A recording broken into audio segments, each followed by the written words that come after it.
NCERT class 9 science और हमारा chapter है चैप्टर नंबर 9 ग्रेविटेशन। उसमें क्लास नंबर 4 हम लोग देखते हैं। तो क्लास नंबर 4 हमारे पास है प्रेशर इन फ्लूइड्स। तो फ्लूइड्स हम लोग जनरली समझते हैं लिक्विड्स को, लेकिन गैसेस को भी फ्लूइड्स मतलब बोलते हैं। 11th में आपको बहुत ही डेप्थ में इसको पढ़ना है, मतलब थोड़ा डेप्थ में पढ़ना है। फ्लूइड मैकेनिक्स है, फ्लूइड्स के बारे में, प्रॉपर्टीज़ उनकी।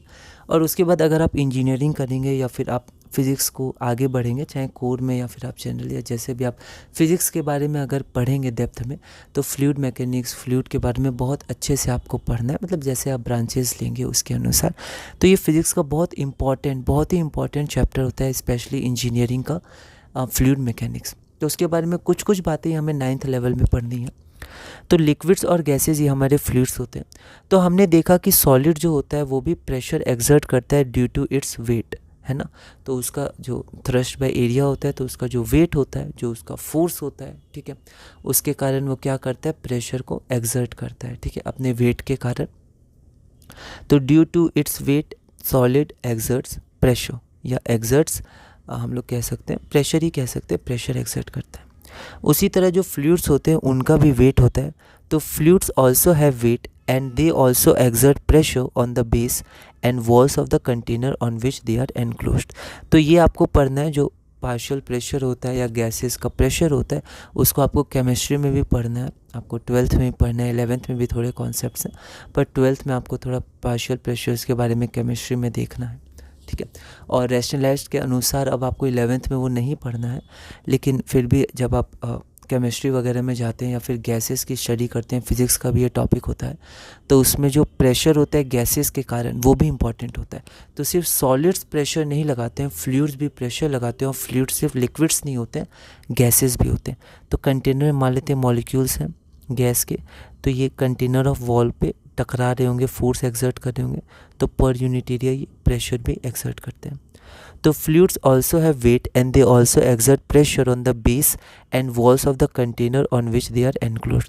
तो चाहे लिक्विड हो उसका भी प्रेशर होता है, प्रेशर ज़्यादा होता है तो लिक्विड क्या करता है, कंटेनर को तोड़ के बाहर भी आ जाता है, ठीक है, तो वो प्रेशर पे डिपेंड करता है। तो अब हम लोग बायंसी देखते हैं, हमें बहुत ज़्यादा डिटेल में इसको नहीं करना है, बस इतना थोड़ा सा है, लैंग्वेज आप एनसीईआरटी में देख सकते हैं। अब बायंसी देखते हैं। बायंसी क्या होता है, the upward force exerted by water on the object is known as up thrust or buoyant force. आप देख सकते हैं जब आप किसी बकेट में पानी है, उसमें अगर आप मग्गा या फिर कुछ अगर ग्लास वगैरह डुबोएंगे, तो आप देखेंगे कि आपके पानी जो है एक फोर्स लगाता है अपने आप, ठीक है, तो आपको और ज़्यादा प्रेशर लगाना पड़ता है मग्गा या फिर जो आपका ग्लास वगैरह होता है उसको नीचे ले जाने में। तो ये प्रेशर होता है वाटर का अपवर्ड डायरेक्शन में, ठीक है, वेट नीचे लगता है पर बॉयंट फोर्स ऊपर लगता है। तो ये फ्लूइड का भी होता है, वाटर का भी, एयर भी लगाता है। तो वेइंग मशीन के क्वेश्चंस हैं कुछ, उसमें एयर लगाता है बॉयंट फोर्स।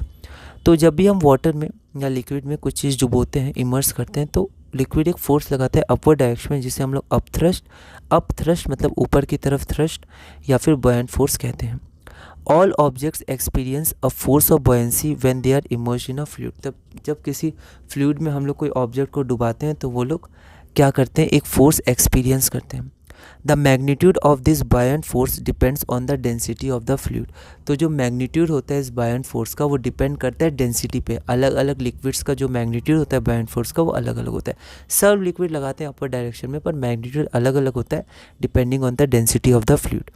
उसके बाद वाई ऑब्जेक्ट्स फ्लोट और sink when placed on the surface of water. तो कुछ ऑब्जेक्ट्स को, जैसे कॉर्क है, इसको हम लोग लगाते हैं तो ये फ्लोट करता है वाटर पे, जबकि जो आयरन नेल होता है वो क्या करता है, सिंक कर जाता है, डूब जाता है। तो the force due to the gravitational attraction of the earth on the iron nail pulls it downwards. तो जो आयरन नेल में फोर्स लगता है वो डाउनवर्ड लगता है, लेकिन जब वो पानी के अंदर आता है तो एक अपवर्ड थ्रस्ट भी लगता है। तो यहाँ पर जो वेट होता है, जिस फोर्स से अर्थ खींचती है आयरन नील को अपनी तरफ, वो ज़्यादा होता है एज़ कम्पेयर टू अपथ्रस्ट। तो जो नेट फोर्स होता है वो नीचे की डायरेक्शन में लगता है। तो जो मोशन नेट फोर्स की दिशा में होता है, एक्सेलरेशन वहीं होता है, तो नीचे की तरफ आयरन नील गिरता है। Downward force acting on the nail या आयरन नील, जो लोहे की कील होती है, is greater than the upthrust of water on the nail, so it sinks. उसके बाद डेंसिटी ऑफ द कॉर्क। तो डेंसिटी ऑफ द कॉर्क क्या होता है, वो लेस होता है डेंसिटी ऑफ वाटर से। तो density of cork is less than the density of water. तो हम लोग डेंसिटी के आधार पे भी सोच सकते हैं कि जो कॉर्क होता है, कॉर्क पर भी वेट नीचे लगेगा और अपथ्रस्ट ऊपर लगेगा, पर उसमें अपथ्रस्ट ज़्यादा होता है as compare to wait.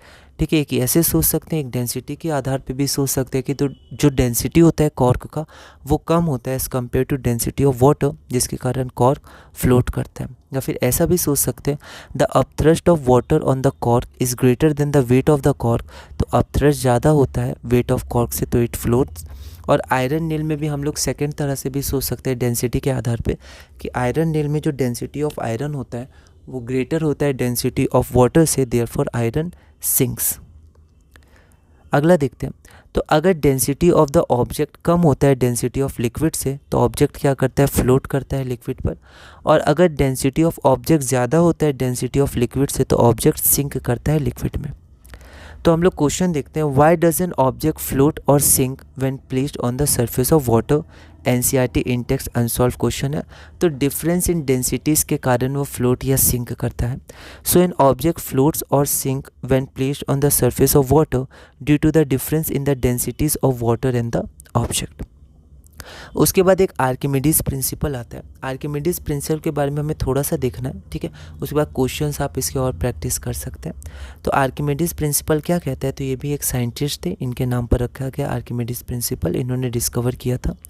When a body is immersed fully और पार्शियली इन अ फ्लूइड, तो जब किसी बॉडी को फुल्ली या पार्शियली इमर्स करते हैं किसी फ्लूइड में, चाहे वो एयर हो या फिर वाटर हो, मतलब गैस हो या लिक्विड हो, it experiences an upward force. हमें पता है बॉयंट फोर्स वो एक्सपीरियंस करता है, दैट इज़ इक्वल टू, उसका मैग्नीट्यूड क्या होता है, तो उसका मैग्नीट्यूड होता है equal to the weight of the fluid displaced by it. तो जितना फ्लूइड वो डिस्प्लेस करता है, ठीक है, तो जितना वेट वो डिस्प्लेस करता है उसके इक्वली क्या होता है, अपवर्ड फोर्स या बायंट फोर्स वो एक्सपीरियंस करता है, या वो जितना बायंट फोर्स एक्सपीरियंस करता है उतना वेट ऑफ लिक्विड वो डिस्प्लेस करता है, ठीक है।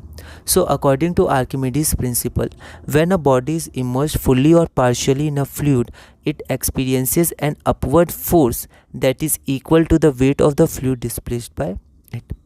उसके बाद हम लोग दो क्वेश्चन देख लेते हैं, एनसीईआरटी इन टेक्स्ट अनसॉल्व्ड है। You find your mass to be 42 kg on a weighing machine. तो हम लोग किसी वेट मशीन में जब खड़े होते हैं तो मान लेते हैं हमारा मास 42 kg है। इज़ योर मास मोर और लेस देन 42 kg, तो क्या सचमुच आपका मास 42 kg या कम है या ज़्यादा है। तो यहाँ पर देखिए वेइंग मशीन में जब हम लोग वे करते हैं, तो वेइंग मशीन में जब यहाँ पर कोई ऑब्जेक्ट होता है तो एक तो उसका ग्रेविटेशनल फोर्स लगता है नीचे वेट, ठीक है, और एक उसका क्या लगता है, बायंट फोर्स लगता है ऊपर, एयर रेजिस्टेंस, ठीक है। तो वेट जो शो करता है, मतलब यहाँ पर जो आपका शो हो रहा है वेइंग मशीन में, वो ये नेट शो होता है। तो नेट क्या होता है, ऊपर के डायरेक्शन में तो वेट थोड़ा सा कम हो जाता है, ठीक है। तो जो शो होता है वो हमें थोड़ा सा कम वैल्यू शो होती है। तो अगर 42 kg शो हो रहा है तो एयर रेजिस्टेंस के कारण थोड़ा कम शो हो रहा है, ठीक है। तो एक्चुअल में 42 से थोड़ा ज़्यादा होगा एक्चुअल वेट। तो weighing machine measures weight, it acts in the downward direction, weight downward direction में एक्ट होता है। The air also exerts a force in the upward direction due to buoyancy, क्योंकि गैसेज भी फ्लूइड्स होते हैं और वो भी बॉयंट फोर्स को एक्सर्ट करते हैं।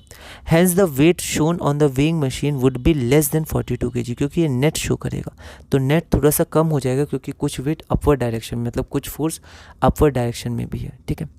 Hence the weight shown on the weighing scale would be less than 42 kg, और हम लोग ऐसा कह सकते हैं our mass will be slightly more than 42 kg।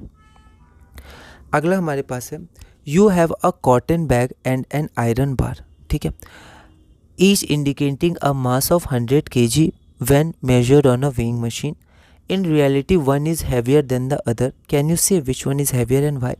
तो हमारे पास एक कॉटन बैग है 100 किलो का, उसमें रुई भरी हुई है, और एक हमारे पास क्या है, आयरन नेल है जिसमें कील या फिर लोहा का टुकड़े वगैरह भरे हुए हैं, ठीक है, 100 kg के। तो दोनों 100 kg के हैं वेइंग मशीन में हम लोग देखा, पर उसमें से एक ज़्यादा भारी है। तो अगर हम लोग पहली बार सोचे तो लोहा ज़्यादा भारी होगा, रुई तो बहुत हल्की होती है, तो आंसर होगा लोहा, लेकिन नहीं, लोहा नहीं होगा। हम लोग इसको थोड़ा देखते हैं, ठीक है, एनसीईआरटी इन टेक्स्ट है। तो यहाँ पर मास ऑफ कॉटन 100 kg और मास ऑफ आयरन 100 kg है। अब क्या होता है कि जो वॉल्यूम होगा, जैसे अगर 100 kg आयरन इतना में आ जाएगा, तो जो 100 kg रुई होगा वो थोड़ा ज़्यादा में आएगा, क्योंकि उसका क्या होता है, डेंसिटी कम होता है, तो उसको वॉल्यूम ज़्यादा चाहिए। ठीक है, तो डेंसिटी हमारा मास बाय वॉल्यूम होता है। तो यहाँ पर मास तो हमारा सेम है 100 kg, तो डेंसिटी हो जाएगा इन्वर्सली प्रोपोर्शनल टू वॉल्यूम। अब हमें पता है जो डेंसिटी होता है वो कॉटन का कम होता है, तो density of iron is greater then density of cotton, that is volume of iron is less हो जाएगा। तो यहाँ पर डेंसिटी ऑफ आयरन ज़्यादा है डेंसिटी ऑफ कॉटन से, तो वॉल्यूम ऑफ कॉटन ज़्यादा हो जाएगा वॉल्यूम ऑफ आयरन से। So now the buoyant force exerted by air is directly proportional to the volume of air displace. तो आप इसको ऐसे देखिए कि कॉटन का डेंसिटी कम है, इसका मतलब कॉटन का वॉल्यूम ज़्यादा है। और हमने अभी देखा था पिछले क्वेश्चन में कि जब भी हम लोग वेइंग मशीन में मेजर करते हैं तो हम लोग वेट मेजर करते हैं। ठीक है, तो वेट आपका नीचे तो लग रहा है, लेकिन ऊपर की तरफ आपका जो बॉयंट फोर्स होता है एयर वो भी लग रहा है, तो नेट वेट हमारा मेजर होता है। ठीक है, ये एक्चुअल वेट नहीं होता है, ट्रू वेट नहीं होता है। ठीक है, तो ऊपर की तरफ जो वेट है वो किस में ज़्यादा होगा, कॉटन में ज़्यादा होगा, क्योंकि उसका वॉल्यूम ज़्यादा है, ज़्यादा सरफेस एरिया होगा इन कांटेक्ट विद एयर। तो यहाँ पर ऊपर का वेट कितना है, ज़्यादा है, पर एक्चुअली में वो दिखा तो 100 ही रहा है, पर वो क्या दिखा रहा है, कम दिखा रहा है। ऊपर के वेट को घटाने के बाद, ऊपर के फोर्स को घटाने के बाद 100 दिखा रहा है, तो एक्चुअल जो होगा वो और ज़्यादा होगा, क्योंकि एयर के कारण कम हो रहा है, पर कम होने के बावजूद वो 100 है। तो जब एक्चुअल हम लोग उसका पता करेंगे तो वो 100 से ज़्यादा होगा। ठीक है, now the buoyant force exerted by air is directly proportional to the volume of air displaced. तो जो कॉटन है उसका वॉल्यूम ज़्यादा है, तो ज़्यादा एयर डिस्प्लेस होगा, बायंट फोर्स ज़्यादा है, लेकिन जो वेट दिखा रहा है तो 100 ही है, तो ज़्यादा को घटाने पर भी 100 आ गया। तो जब हम लोग एक्चुअल निकालेंगे तो एक्चुअल तो और ज़्यादा होगा। तो volume of cotton is greater than volume of iron, therefore force of buoyant on cotton is greater than force of buoyancy on iron. Therefore, the upward force of 100 kg of cotton will be much more than on 100 kg of iron. तो 100 kg of iron पे भी ऊपर की तरफ force लग रहा है, लेकिन क्योंकि उसका वॉल्यूम कम है तो कम लग रहा है, और 100 kg कॉटन पे भी ऊपर की तरफ फोर्स लग रहा है क्योंकि उसका वॉल्यूम ज़्यादा है, ज़्यादा लग रहा है। तो ज़्यादा फोर्स घटा हुआ है कॉटन से और कम फोर्स घटा हुआ है आयरन से, पर दोनों 100 kg है। तो जो ज़्यादा फोर्स घटा हुआ है अगर उसको भी हम लोग ले लेंगे तो कॉटन का वज़न एक्चुअली में ज़्यादा होगा, क्योंकि इसे ज़्यादा फोर्स घटाने के बावजूद 100 आ रहा है। ठीक है, Therefore the weighing machine will show a much lesser mass of cotton than that of iron.